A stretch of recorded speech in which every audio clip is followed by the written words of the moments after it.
catch খেলেছেন এখানে অবশ্য সুপ্রিয় দর্শক দ্বিতীয় খেলা শুরু হয়েছে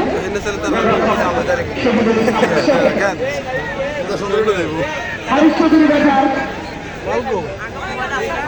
ফুটবল টুর্নামেন্ট 2024 দ্বিতীয় সেমিফাইনাল যখন দেখছেন সুপ্রিয় দর্শক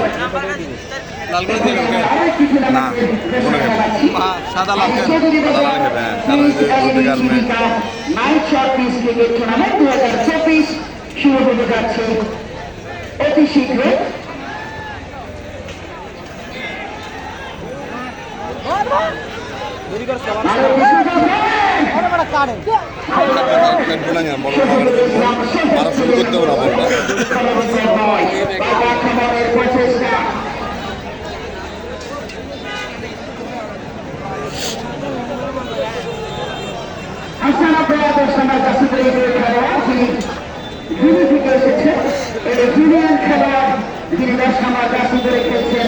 আমরা কিছুক্ষণ আগে তার সাথে কথা বলেছিলাম, তিনি অনেক বেশি খুশি নোয়াখালীতে আসতে পেরে, বিশেষ করে বাংলাদেশের একটি পরিচিত জেলা এই নোয়াখালী,